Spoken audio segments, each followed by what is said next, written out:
I'm a management and programs analyst. I work in the national security community. I spent 3.5 years as a contractor at DHS HQ. If you read the mainstream press, like they all have Signal accounts. Text them, leak everything you can. I think making sure that we're naming what is happening as a coup. Totally agreed in the shutdown DC conversations that I've been having, and that's not on the federal side. We also are often saying, like, call it a coup. Do we have any plans for how to respond if there's a coup? On the 5th, we're going to shut down the White House. Map the White House and know every access point so we knew we could blockade it. On the 6th, we're going to shut down larger parts of Washington, D.C. We've been working on a target map and a framework for scenario. So where are all the police stations? Where are all the key government buildings? Who are the Trump boosters? Members of Congress that are coming in, we're going to meet them at the airports or at Union Station and send them back to where they came from until we deal with the situation that we're in. We are going to be in a crisis, but we want it to be one that we are creating. Whoever's got the guns can win. Let's take over the buildings. If there are people that are willing to do that, we should support them. Get ready to shut your city down on the 4th or the 5th.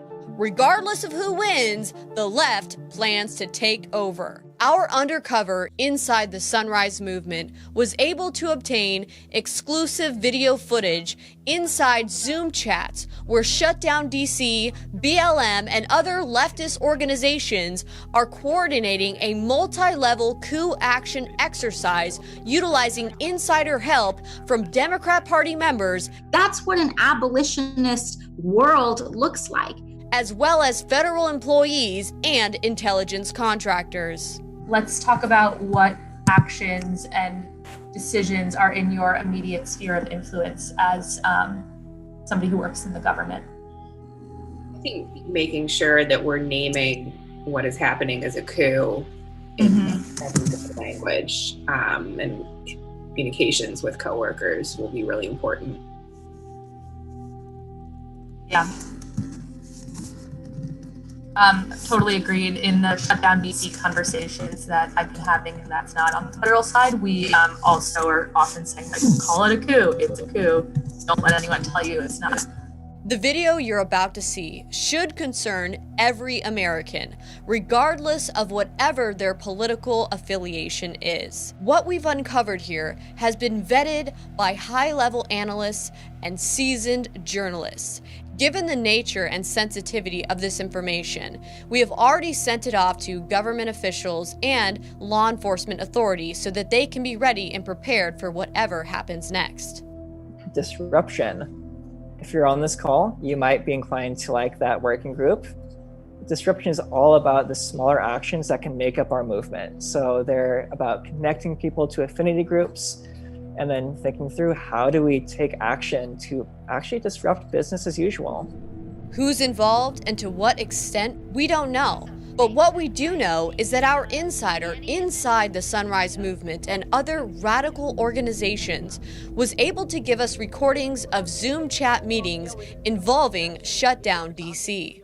So-called peaceful protesters and outside agitators, including members of the Democrat Party, federal employees, and government contractors, are coordinating street actions with intergovernmental involvement. Black Lives Matter, Shutdown DC, the Sunrise Movement, Antifa factions, and many, many more are involved. They call themselves affinity groups, and they coordinate their compartmentalized actions together. In one meeting, they are discussing and training for high-risk actions. I really want to hear from Shut It Down DC about this. Do we have any plans for how to respond if there's a coup? Kiki Green, the co-founder of Black Lives Matter DMV DC, and a trainer with Momentum. In this Zoom chat, the leadership from several far-left organizations can be seen talking about their plans. We have been in discussion for a couple months about how to respond to different contested election scenarios. First step is that we think that we need to start the post-election phase in the streets. Helen. What's up?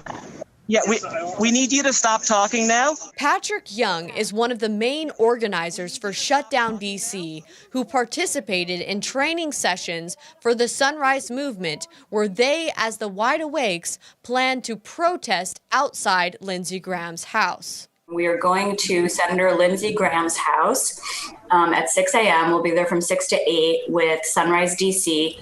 Good morning, Lindsey Graham!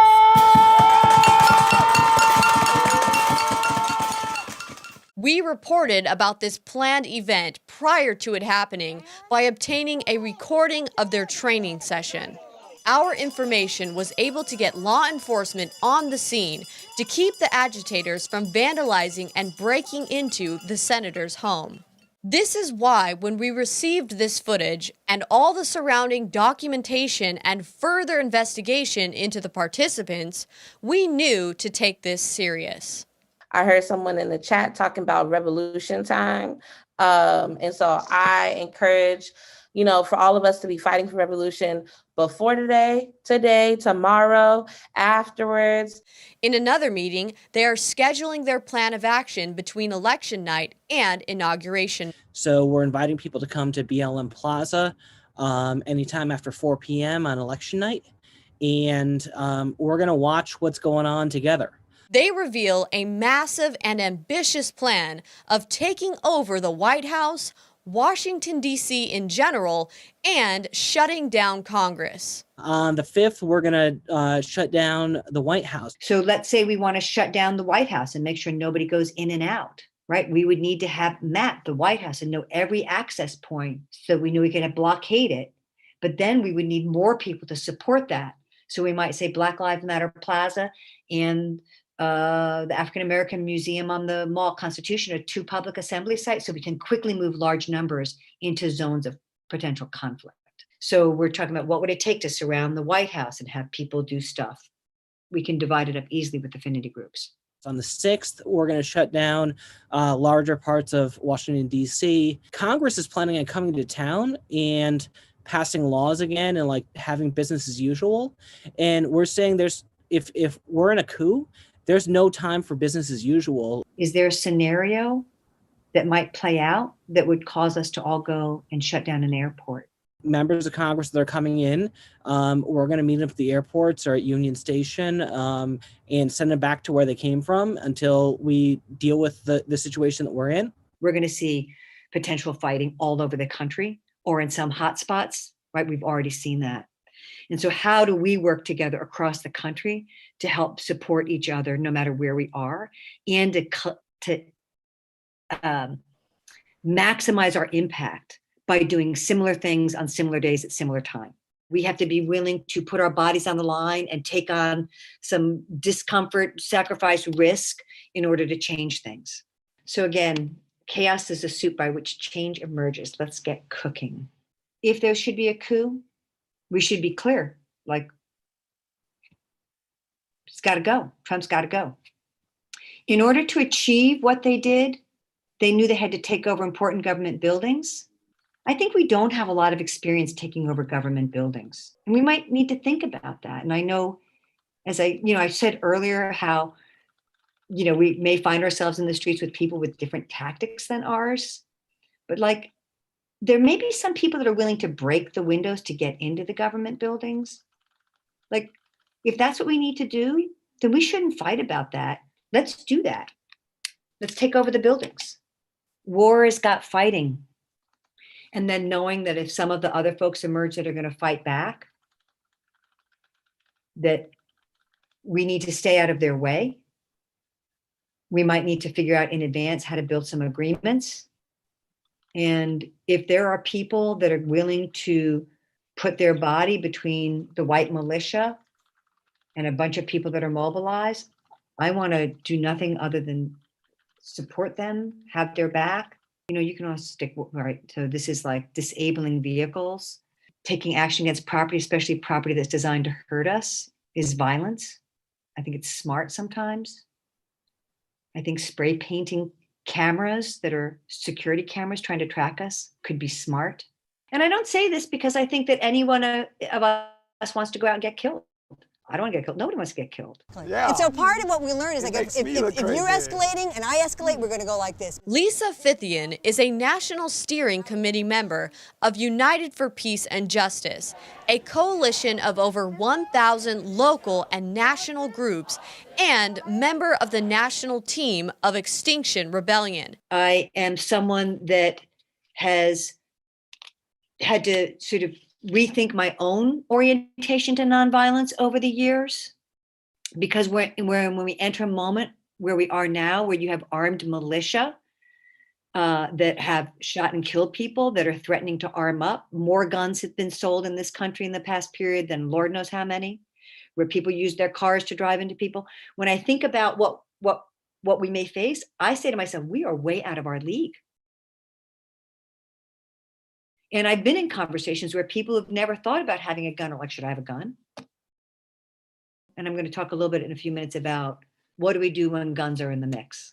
Lisa Fithian is described by Mother Jones as the nation's best-known protest consultant. As coming out of college, I worked with Abby Hoffman in upstate New York, up on the St. Lawrence River, where I first started doing environmental work. She credits the Youth International Party organizer, Abby Hoffman, as a mentor. I could hold you off forever just by using theatrical techniques. And the press is voyeuristic, and they're going to eat that goddamn thing up. And you look in Time magazine, man, and there it is. He was arrested and indicted for conspiracy to incite a riot at the 1968 Democrat Convention as part of the agitation group known as the Chicago 8. Understand that when we say we're going to go do something, like we're going to shut that down, we are setting in motion a chain of reaction where the state then begins to embolden itself and shut itself down. Again, that's what we saw in Seattle as well, right? So we have to understand that we are trying to get them to do certain things, and whether we shut it down or they shut it down, it doesn't matter as long as it's shut down. Her involvement in this training session indicates the level of sophisticated organization and seriousness behind this operation. There's another website that we're looking at that maps critical infrastructure. So again, I think to myself, if we're in a coup situation and we're under attack and under fire, how do we, in the safest way possible, start chipping away at the systems and infrastructure they need to maintain power? You know, some of the stuff that Shut Down DC is doing, some of the ways we're thinking about this that could be replicated in cities across the country. We've been working on a target map and a framework for scenarios. And we used software called ArcGIS. If you have a university affiliation or somebody in your group does, you can probably get this for free. Otherwise, you can get it for not very much. But what's cool about this is we're able to pull in other public data sets. So in the purple, we have all the military properties in DC. And then the nice folks from the District of Columbia city government have made available transportation infrastructure maps and all sorts of other things. This map gives these organizations tools that could provide situational awareness, enabling users to make accurate, informed decisions based on current or planned activities, all accessible on their computers and phones. So we began to put together a list of things we want to know about in the city. So where are all the police stations? Because it's good to know where the police are. Where are all the key government buildings? Where are all the media outlets? Who are the Trump boosters? We may decide we need to talk with Trump boosters. So where are they? Lisa and some other folks came up with a great list of the folks that we might want to go have conversations with. And we have them in categories. The list of names they are referring to is very interesting. There is a website that caught attention having names and home addresses of donors from both parties and independents. Let's say there's a narrow Trump victory. We might have to pivot. And at that point, we might need to say, we need to target the Democrats and make sure Biden does not concede. Or maybe it's a narrow Biden victory and Trump is not conceding. Maybe it's targeting Republicans and telling them it's time to get him to go, right? So we're thinking through the different scenarios and what might be the appropriate targets and then actions based on that so that people can start organizing and getting ahead of it. They even have a tactical map provided by Esri, which is used by NASA, NGA, USGS, FEMA, etc. With that information integrated into their interactive tactical map, they would have a common operations perspective for command and control of information and kinetic actions, aka a war. We're facing an administration and a potential coup and a potential insurrection where efforts to criminalize this are going to be even greater. Understanding that everything that we're doing now in this moment is laying the groundwork for what is going to come. Is there going to be a war? Are people going to get killed? Like, is that on anybody else's mind?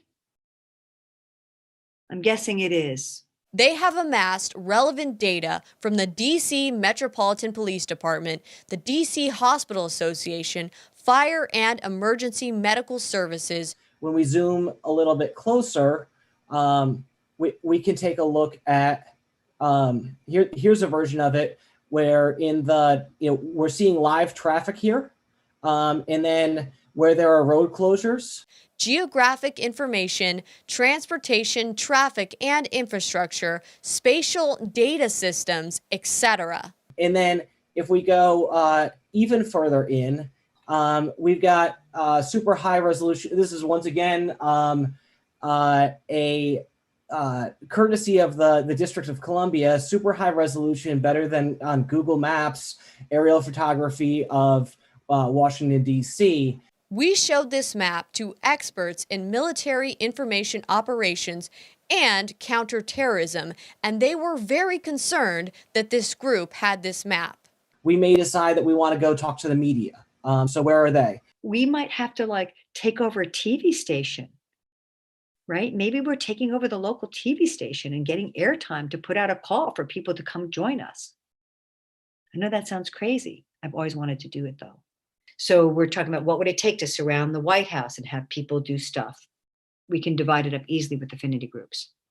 So I want to encourage people to think about who's got the power in your community, map the power, map the opportunities, then look at it strategically and begin thinking about who you would want to engage based on the scenario that's happening. So for us, that might mean looking at blocking the bridges and main thoroughfares coming into the city to kind of shut the city down. Are these people preparing for a war? Right now, a bunch of the folks that I work with, we're ordering gas masks. I know people that are buying Kevlar vests. Again, we didn't cause the war. We didn't ask for this war. Many of us are here because we want to fight it. We want something different. I have been in situations with live ammunition in more than one time. What are we willing to do? Right? Because again, we're not dealing with people with just simple guns. We're dealing with people with AR, AK-47s, multiple rounds, a lot of shootings. So yeah, we are going to be in a crisis, but we want it to be one that we are creating. We want to make sure that we are on the offense and not the defense. We want them to be responding to us and us not responding to them. Between her, Patrick Young, and the other organizations they are involved with, we should expect to witness a serious attempt to execute their plan. However, one must ask, what else could be at stake? This radical organization, Shut Down DC, hosts a workshop for federal employees to utilize them in their official capacity to participate in their coup action plan. I've been a federal employee in a couple of different services for about 28 years, and I work in the national security community. My name is Laura Adams, and I'm a member of Democracy Kitchen, one of the groups that's putting this workshop together. I worked for about 4 years for USAID. Laura Adams is currently Senior Director for Strategy, Development, and Learning at Freedom House in Washington, D.C., and worked for USAID for almost 3 years in the Human Rights and Governance DRG sector in the formulation of USAID strategies, programs, and training. Yes, thank you, Laura and Maria. That was really excellent. Thank you so much for that presentation. I have to say, as an attorney in the federal government, I am finding the chat suggestions very interesting, and I just do want to remind people that we lose our status as federal employees if we strike. Sarah Starrett is currently a federal attorney for the U.S. Department of Labor and has been for nearly 13 years. What does it look like in practical terms to put, to slow the gears down in some ways or another? At the Department of Labor, it takes the form of several rounds of the cost-benefit analysis for a new regulation, and when people were cheating on the numbers, a copy of that draft got leaked to the Daily Labor Report, and it got published, and it got sent to a congressperson, and the Office of Inspector General opened an investigation on who was cheating on the numbers. So again, that's sort of a combination of tactics. It's making a really good paper trail. It's making sure that that document got out to someone who could make use of it, and then Congress getting the Office of Inspector General involved. It was really a way to stop that thing just in its tracks, and it worked really well. Federal employee myself, really happy to bring this here. We will be dropping links in the chat for the federal guide that you can refer to for more information after this workshop is over, and please do share that widely. That makes this medium incredibly subversive. Nadine Block, who worked with the Direct Action Network and Ruckus Society, partners with affinity groups associated with Momentum, the organization behind Black Lives Matter and the Sunrise Movement. But whether or not you do a misdemeanor or an infraction on federal property or on public property really doesn't affect most of the jobs that you would be considered for, just as a sideline note. Yeah, as an attorney, I think we're highly, that's one of the things we have to be careful about. My name is Laura. I am also a federal contractor rather than a federal employee. I spent 3.5 years as a contractor at DHS HQ. My name is Maddie Salzman. I'm a management and programs analyst in a federal agency. Madeline Salzman has been a project manager at the U.S. Department of Energy for more than 5 years. We're in roles of power. We set and enforce rules. We hold people accountable to social norms. I have worked in the U.S. government. I worked in the State Department for over 5 years. Maria J. Steffen worked at the Department of Defense Bureau of Conflict and Stabilization Operations and at NATO headquarters. And I'm currently now on a leave of absence from my job to focus on our domestic democracy and peace building work. So I'm going to be bringing to bear perspectives both as an academic and as someone who has served as a public servant in U.S. government. Co-author of Why Civil Resistance Works, part of Columbia University's studies in terrorism and irregular warfare. She was also doing what appears to be military information support operations for Kiev Post, a publication everyone thinks is a CIA newspaper, during the U.S.-backed uprising in Ukraine. She is also a former senior fellow for the Atlantic Council as an expert on Ukraine and the logic of civil resistance. Rallies, marches, methods of non-cooperation. If anyone here is an expert on irregular warfare and mobilizing resistance movements, Steffen is. Really, it's about how you all as federal workers can be the penultimate public servants at a time when our country needs you the most. President Harry S. Truman famously said, "I thought I was the president, but when it comes to these bureaucrats, I can't do a damn thing." There are definitely a lot of different go slow tactics. And I think, this is also an area where, folks on the outside, so private citizens, those in groups on the outside, being able to show solidarity with federal workers and civil servants is particularly important during this moment. Bureaucracy is a really powerful pillar. And, federal workers have unparalleled familiarity with the bureaucratic process.